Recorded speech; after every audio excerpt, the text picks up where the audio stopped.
ಅದೆಲ್ಲ ಕುಸ್ತಿ ಮಾಡುವಾಗ ತಾಕತ್ತು ದಮ್ಮು ರಾಜಕಾರಣದಲ್ಲಿ ಬರಲ್ಲ.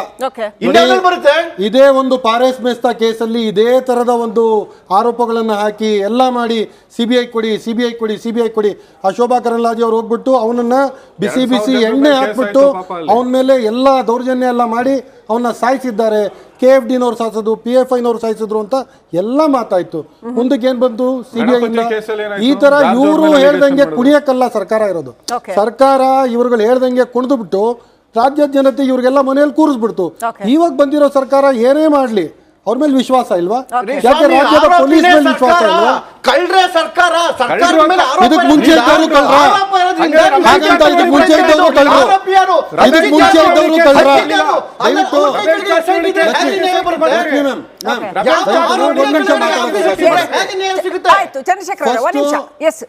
ಮಾಡಿದ್ದು ತಪ್ಪು ಪ್ರಜ್ವಲ್ ರೇವಣ್ಣ. ಆ ಅಶ್ಲೀಲ ಚಿತ್ರಗಳ ಒಂದು ಪೆನ್ ಡ್ರೈವ್ ಇದು ಸೇರಿದ್ದು ಕಾರ್ತಿಕ್ ಗೌಡ ಕೈಗೆ. ಕಾರ್ತಿಕ್ ಗೌಡ ಅಲ್ಲಿಂದ ತಗೊಂಡೋಗಿ ಫಸ್ಟ್ ಅಪ್ರೋಚ್ ಆದದ್ದು ಯಾರಿಗೆ? ದೇವರಾಜೇಗೌಡ. ದೇವರಾಜೇಗೌಡ ಪತ್ರ ಬರ್ದಿದ್ ಯಾವಾಗ? 30 ಡಿಸೆಂಬರ್. ಅದು ಕಾರ್ತಿಕ್ ವರ್ಷನ್ ನೀವು ಹೇಳ್ತಾ ಕೇಳಿ ಒಂದು ನಿಮಿಷ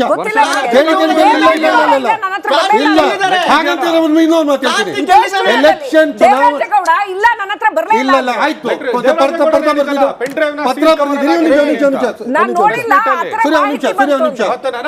ಇವರು ಬರ್ದಿರೋ ಪತ್ರಗಳ ಆಚೆ ಇದೆಯಾ? ಅಮಿತ್ ಶಾ ಬರ್ದಿರುವ ಪತ್ರ ಆಚೆ ಇದೆಯಾ? ಆಯ್ತು ಆಗತ್ತೆ. ಲಕ್ಷ್ಮಿ ಖಾಸಗಿ ಚಾನೆಲ್ಗೆ ಇಂಟರ್ವ್ಯೂ ಕೊಡುವಾಗ ಕುಮಾರಸ್ವಾಮಿ ಅವ್ರಿಗೆ ಒಂದು ಆಂಕರ್ ಈ ಪ್ರಶ್ನೆಯನ್ನ ಕೇಳ್ತಾರೆ. ಅಲ್ಲಿ ಪ್ರಜ್ವಲ್ ರೇವಣ್ಣಗೆ ಟಿಕೆಟ್ ಕೊಡಬಾರ್ದು ಅಂತ ಒಂದು ಮಾತು ನಡೀತಾ ಇದಲ್ಲ. ಅಂದ್ರೆ ನೋಡಿ ಬ್ರದರ್, ಅದನ್ನ ನಾವು ಚರ್ಚೆ ಮಾಡಿದ್ದೀವಿ, ನಮ್ಮ ಮೇಲೆ ಬಲವಂತ ಇಲ್ಲ. ತಂದೆ ಅವ್ರು ಹೇಳಿದ್ದಾರೆ, ಅಂದ್ರೆ ದೇವೇಗೌಡರು ಹೇಳಿದ್ದಾರೆ, ಅದನ್ನ ನಾವು ನಡಿ ಈಗ ಶುರು ಮಾಡೋಣ.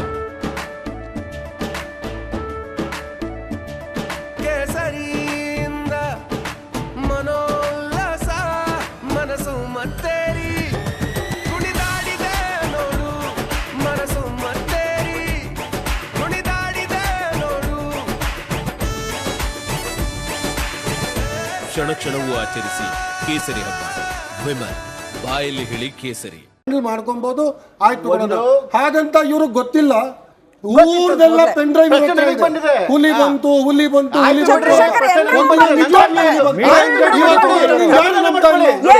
ಇವತ್ತು ನಿಜವಾಗ್ಲೂ ಹುಲಿ ಬಂತು. ಕಾರ್ತಿಕ್ ದೇವರಾಜೇಗೌಡ ಹತ್ರ ಹೋಗಿದ್ದು ಒಬ್ಬ ಪೊಲಿಟಿಷಿಯನ್ ಅಂತಲ್ಲ, ಒಬ್ಬ ಅಡ್ವೊಕೇಟ್ ಹತ್ರ ಹೋಗಿದ್ದು. ಯಾವ್ದಕ್ಕೆ?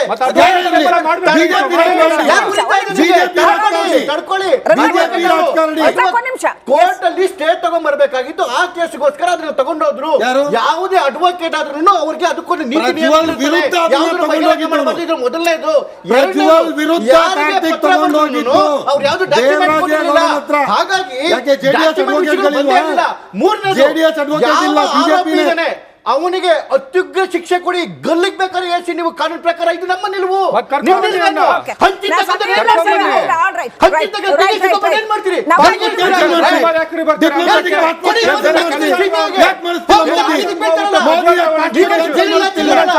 ಮೋದಿ ಯಾಕೆ ಪಾಸ್ಪೋರ್ಟ್ ಕ್ಯಾನ್ಸಲ್ ಮಾಡುತ್ತಿಲ್ಲ?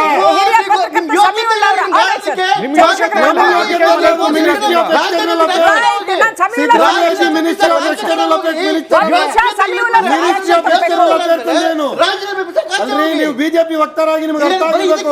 Passport is not state subject. Passport is not state subject. Passport is not state subject. ಎಲ್ಲರಿಂದ ಹಾಳು ಮಾಡಿದ್ದೆ ನೀವು.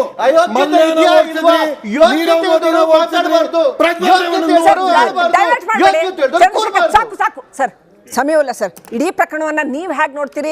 ನನ್ಗೆ ಅಟ್ಲೀಸ್ಟ್ ನೀವು ಇದನ್ನ ರಾಜಕೀಕರಣಗೊಳಿಸದೆ ಇದನ್ನ ಜನರ ದೃಷ್ಟಿಯಿಂದ, ರಾಜ್ಯದ ಹಿತದೃಷ್ಟಿಯಿಂದ ನೋಡ್ತೀರಿ ಅಂತ ನಂಬಿಕೆ ಇದೆ ಸರ್. ಹೇಗೆ ನೋಡ್ತೀರಿ? ಒಂದು, ರಾಜಕೀಯ ಪಕ್ಷಗಳು ಈ ಪ್ರಕರಣದಿಂದ ದೂರ ಸರಿಯೋದು ಒಳ್ಳೇದು. ವಂಡರ್ಫುಲ್. ಓಕೆ, ದೂರ ಸರಿಯೋದು ಒಳ್ಳೇದು. ತನಿಖೆಗೆ SIT ರಚನೆ ಮಾಡಿದ್ದಾನೆ ಮತ್ತು SIT ಅವರು ತನಿಖೆಯನ್ನ ಮಾಡ್ತಿದ್ದಾನೆ ಮತ್ತು ತನಿಖೆಯ ದಿಕ್ಕು ಬೇರೆ ಬೇರೆ ದಿಕ್ಕಲ್ಲಿ ಹೋಗ್ತಿದೆ. ಓಕೆ, ಆ ತನಿಖೆಯ ದಿಕ್ಕು ಸಹಜವಾಗಿ ರಾಜಕಾರಣಿಗಳು ಇನ್ವಾಲ್ವ್ ಆಗಿರೋದ್ರಿಂದ ರಾಜಕಾರಣಿಗಳನ್ನ ಅಥವಾ ಬೆಂಬಲಿಗರನ್ನ ವಿಚಾರಣೆ ಮಾಡೋದು ಸಹಜ. ಅದು ಮತ್ತೆ ಅವ್ರೇನ್ ಕಾನೂನಿನ ಏನ್ ಮೀರಿದವ್ರೇನಲ್ಲ. ಹೀಗಾಗಿ ಕೆಲವನ್ನ ಅವ್ರು ವಿಚಾರಿಸ್ತಾ ಇದ್ದಾರೆ. ಹೀಗಾಗಿ SIT ನ ರಾಜಕೀಕರಣ ಮಾಡೋದು ಒಳ್ಳೆ ಡೆವಲಪ್ಮೆಂಟ್ ಅಲ್ಲ. ಜೊತೆಗೆ ಬೇಕಾಬಿಟ್ಟಿ ಸ್ಟೇಟ್ಮೆಂಟ್ ಮಾಡೋದು ಮತ್ತೆ ಇಡೀ ವಿವಾದವನ್ನ ಬೇರೆ ಕಡೆ ಡೈವರ್ಟ್ ಮಾಡಕ್ ಪ್ರಯತ್ನ ಪಡೋದು ಅದು ಕೂಡ ಒಳ್ಳೇದಲ್ಲ. ಯಾಕೆಂದ್ರೆ ನೂರಾರು ಜನ ಹೆಣ್ಮಕ್ಳ ಮಾನ ಮರ್ಯಾದೆ ಪ್ರಶ್ನೆ ಮತ್ತು ಅದರ ಸೂಕ್ಷ್ಮತೆಯನ್ನ ನಮ್ಮ ರಾಜಕಾರಣಿಗಳು ರಾಜಕೀಯ ಪಕ್ಷಗಳು ಅರ್ಥ ಮಾಡ್ಕೊಂಡ್ರೆ ಒಳ್ಳೇದು. ಯಾಕೆಂದ್ರೆ ಬೇಕಾದಷ್ಟು ರಾಜಕಾರಣಿಗಳಿಗೆ ಕರ್ನಾಟಕವನ್ನ ಆಳಿದ ಅನುಭವ ಇದೆ ಮತ್ತು ಇದರಲ್ಲಿ ಒಳಪಟ್ಟ ಹೆಣ್ಮಕ್ಳ ಮನಸ್ಸಿನ ಮೇಲೆ ಏನ್ ಕೆಟ್ಟ ಪರಿಣಾಮ ಆಗ್ತಿದೆ ಅನ್ನೋದು ಕೂಡ ಅವ್ರಿಗೆ ಗೊತ್ತಿದೆ.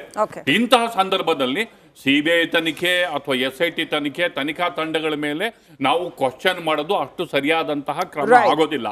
ಯಾಕೆಂದ್ರೆ ಸರಿಯಾದ ಲ್ಯಾಪ್ಸಸ್ ಏನಾದ್ರು ಇದ್ರೆ ಲ್ಯಾಪ್ಸಸ್ ಅನ್ನ ತಂದು ಸರಿಪಡಿಸೋ ನಿಟ್ಟಿನಲ್ಲಿ ಬೇಕಿದ್ರೆ ಮಾತಾಡ್ಲಿ. ಅವ್ರು ಯಾರೋ ಕೇಳಿದ್ರು ಇವ್ರು ಯಾರೋ ಕೇಳಿದ್ರು ಇದು ಸರಿ ಇಲ್ಲ ಅದು ಸರಿ ಇಲ್ಲ ಅನ್ನೋ ಬೇಸಿಸ್ ಮೇಲೆ ತನಿಖೆ ಜಾಡನ್ನ ನಾವು ನಿರ್ಧಾರ ಮಾಡೋದಕ್ಕೆ ಆಗೋದಿಲ್ಲ. ಇಲ್ಲಿ ಮುಖ್ಯವಾಗಿ ಕುಮಾರಸ್ವಾಮಿ ಅವರು ಮಾತಾಡೋದನ್ನ ಕೇಳಿದೆ.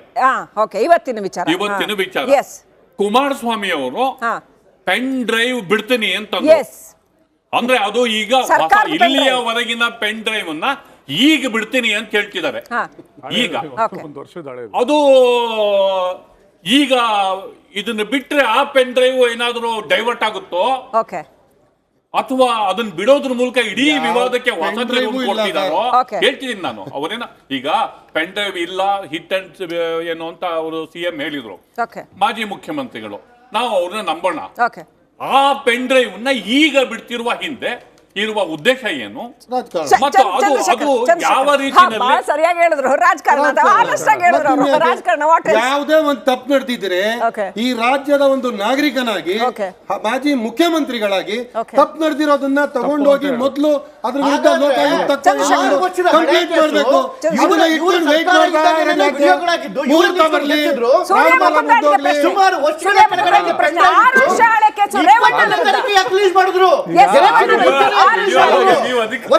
ಕೈಯಲ್ಲಿತ್ತಲ್ಲ ಸಕಲ ಸೂತ್ರ ಪಾತ್ರಧಾರಿಗಳಲ್ಲ ಇವರು.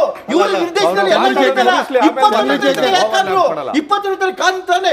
21ನೇ ತಾರೀಕು ಮನೆಗೆ ಪೆಂಡ್ರೈವ್ಗಳಾಯ್ತು. 24ನೇ ತಾರೀಕಿಂದ ಚಾನೆಲ್ಗಳೆಲ್ಲ ಬರಕ್ ಶುರುವಾಯ್ತು. 26ನೇ ತಾರೀಕು ಎಲೆಕ್ಷನ್ ಮುಗಿದು 27ಕ್ಕೆ ಅವ್ನು ದೇಶ ಬಿಟ್ಟು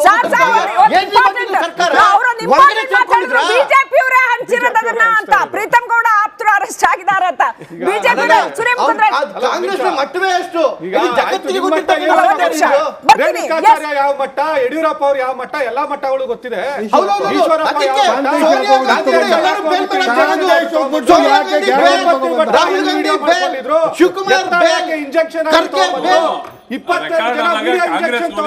ಹಿಂಗಾಗಿ ಕಾಂಗ್ರೆಸ್ ಹೊಣೆ ಅಂತ ಇವ್ರು ಹೇಳಿದ್ರಲ್ಲ 6 ವರ್ಷದ ಹಿಂದೆಯಿಂದ ಗೊತ್ತಿತ್ತು. 6 ವರ್ಷದಿಂದ ಯಾರಿಗ್ ಗೊತ್ತಿತ್ತು?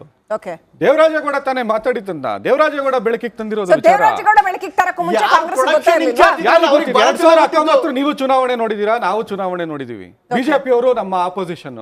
ಯಾಕೆ ಅವರು ಇಶ್ಯೂ ರೈಸ್ ಮಾಡಲಿಲ್ಲ? ದೇವರಾಜೇಗೌಡ ಏನ್ ಹೇಳಿದ್ರು ಗೊತ್ತಾ? ಒಂದ್ ನಿಮಿಷ ಕೇಳ್ಕೊಂಬಿಡಿ ಸೂರ್ಯಮುಖ, ನಿಮ್ಗೆ ಪ್ರಶ್ನೆ. ದೇವರಾಜೇಗೌಡ ಏನ್ ಹೇಳಿದ್ರು ಗೊತ್ತಾ?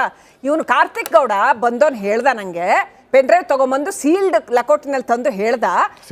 ಒಂದ್ ನಿಮಿಷ ಕೇಳಿ, ಅವ್ರು ಹೇಳಿರೋದು, ಅವ್ರು ಇಸ್ಕೊಂಡವ್ರು, ಅವ್ರ ಫಸ್ಟ್ ಹ್ಯಾಂಡ್ ರಿಪೋರ್ಟ್ ನ ನಿಮ್ಗೆ ಹೇಳ್ತಾ ಇದ್ದೀನಿ.